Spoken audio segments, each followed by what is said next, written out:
1490 WGCH, WGCH.com, anywhere. WGCH News Center time is 7:21.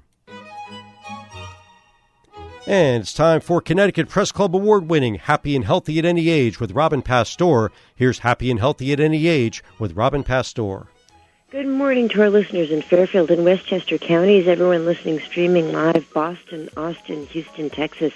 Please keep your text, comments, emails coming. I want to give a big shout-out to our friends at First Bank of Greenwich. They recently hosted the Top Influencers Awards, the top influencers of Westchester and Fairfield counties, held at the J House. Was a proud recipient. Was a great day. Held it in a snowstorm, February 28th. And you can find out more about that in Old Greenwich Riverside Neighbors magazine, keeping people together through it all. Today's guest is an author who is talking about some really important topics. Good morning, Tyler Martin. Hey, good morning. Thanks for having me. Thank you for joining us from Louisville, Kentucky. Thank you. So you and I were talking off-air about the fact that Americans feel the most overwhelmed and stressed they have ever felt. According to a survey in the Washington Post, 27% of Americans are reporting that they're feeling the most stress they've ever felt in their busy lives. 72% of Americans, 7 in 10, state, per the American Psychological Association, that they're experiencing or have experienced health impacts due to the stress they feel.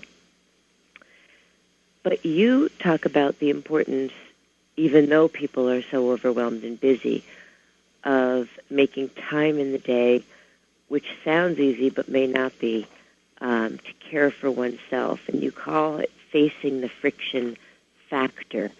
What do you mean by friction? No, so when I talk about friction, what I'm referring to is the inefficient use of time or energy in a diet or an exercise process. So friction is anything that makes the process of exercising or dieting take longer than it really needs to take, or require more energy than is really necessary. So think about things like packing up your bag and making the trek to get to a gym, or waiting in line to use a piece of equipment. These are all things that make the process itself take longer, but they don't add any additional value to the outcome that you're aiming at. So if you can find ways to eliminate these points of friction from fitness processes, what you're left with is a routine, a procedure that's going to be much more repeatable. And if it's more repeatable, it's much more likely that you're going to be able to turn it into a habit. And so anybody who wants to make real lifestyle change that's consistent over the course of years and hopefully decades, they have to build habits. That's crucial. So my whole approach to fitness is teaching people how to build sustainable habits by eliminating friction.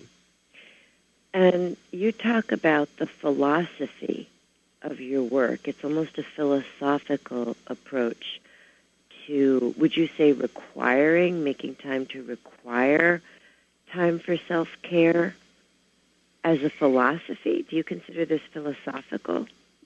To some extent, yes. Now, I wouldn't say that it's a requirement. It's definitely a choice. But the way that I approach this is I try to flip the way most people look at fitness on their head, because I think especially people that are pressed for time and they live a busy lifestyle, we think of fitness as this burden or this duty. It's this thing I have to do because I have an obligation to do it, or my doctor or my family is encouraging me to do it. And I want people to really think about fitness as a life enhancer. So I really encourage people to think about the ideal type of life that they would like to be living, and then look at what are the limitations that are, in your world right now that might be related to health and fitness, whether it's, some kind of a chronic disease, or, maybe you're overweight or less mobile than you'd like to be to really live out that ideal life. And so I tell people to, create a vision of what would that ideal life look like if you could remove these barriers that are created by not being as fit as you'd like to be. And that is a way to really look at fitness as a life enhancer. So it's something I want to do because I see here's the benefit, here how it's really going to add value to my life. So just in that way, I think it is a philosophical approach. And a neighbor mentioned in preparation for the show, I always talk about the show with neighbors and people in the community, that cholesterol in her opinion, can be lowered through daily exercise. Do you believe that could happen? Yeah, absolutely. It's a combination. So exercise is certainly a component of cardiovascular health, and cholesterol is a part of that. And of course, nutrition is extremely important in that equation as well. Mm-hmm. And that was I Googled that, and that was per the Mayo Clinic I researched. That does say that exercise can improve your cholesterol about 30 minutes a day, making time for 30 minutes a day.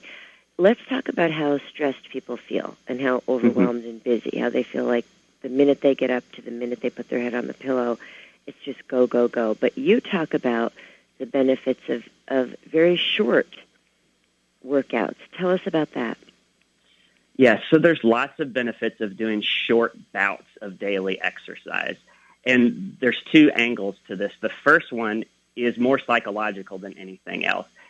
I talked just a second ago about how important it is to build habits if you're really looking to make lifestyle change.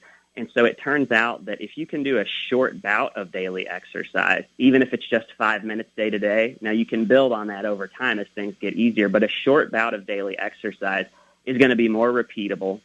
You're going to be more consistent with it, and you're more likely in the long run to develop a habit that is going to be sustainable. So that's the psychological component. And then from a physiological component, there are real health benefits from even just short 20-minute daily bouts of exercise, which is what I advocate for people. So if you can get in a 20-minute bout of exercise every day, even at home, it will improve your circulation.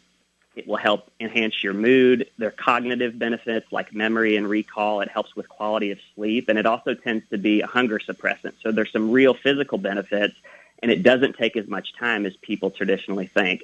Mm-hmm. And you've studied health and fitness for quite some time. You're certified and have degrees and licenses, and you call your book The Friction Factor, quote, the busy person's guide to a sustainable diet and exercise program.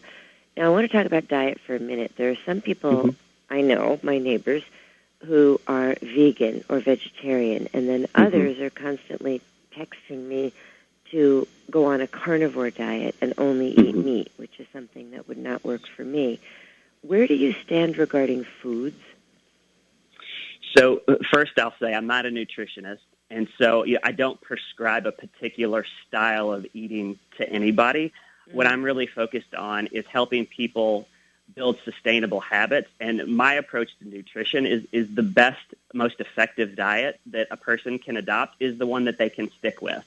And so, if you have a goal, such as to lose weight, or that's probably the most common one, but just eating healthier in general, it's all about having a plan. So I think where busy people really struggle is they're constantly in this situation where they have 15 or 20 minutes to get a meal together and move on to the next thing on their to-do list. And so if you don't have, go ahead.